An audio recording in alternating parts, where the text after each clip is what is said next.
Good morning, folks. Hope you caught last night's upload on the big eruptions on the far side of the sun. Those spots are still making their way around to see us again, but we've got a full slate to deal with today, so let's get to it all at spaceweathernews.com.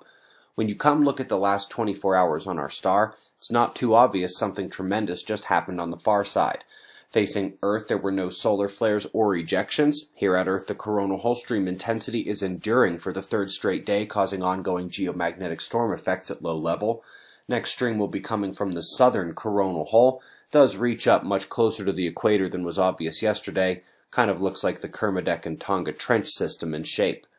Of course, a few days, big sunspot will be facing Earth again. Here's the far side double solar flare and CME from last night from Stereo A and SOHO coronagraphs. We'll see the sunspot incoming in about 3 or 4 days, and it will face Earth about 4 or 5 days after that. The uptick in solar flaring has had many questioning the fact that we're in solar minimum. Well, the areas I'm circling on the sunspot and radio flux charts of the solar cycle show the last time we had X10 solar flares and now.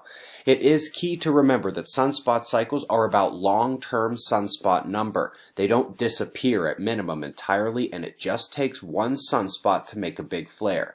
Turns out the impressive individual solar flares have been recorded many times during otherwise low sunspot activity. Now, sunspots have still been rare these days. It's just that one of the ones that did pop up happened to be a beast. I'll run through the hurricane models for the Atlantic here. European model first. Both this and the GFS model we'll watch second show only minor and west side impacts from these systems on the U.S. coastline. Remember, south and east is the harshest part of the storm. They are favoring the northward shifts and curls in the models right now, and it is unfortunate to have to say so, but if sunspots are driving up the X-ray count in 3 or 4 days when we see it again, the westward tracks to these storms should be heavily favored, and the U.S. would need to be on major watch. I'll be watching the sun first.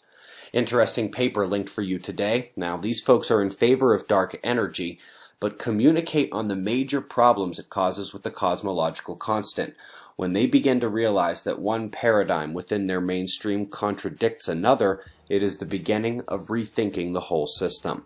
We greatly appreciate your support. If you weren't around this past weekend, we announced the conference speakers for Observing the Frontier 2018. That was on Saturday. I recommend either watching or heading to observatoryproject.com to check out the details. We've got your wind maps, water run, and shots of our star to close. We'll do this all again tomorrow, right here, but right now it's 5 a.m. in the new Valley of the Sun. Eyes open, no fear. Be safe, everyone.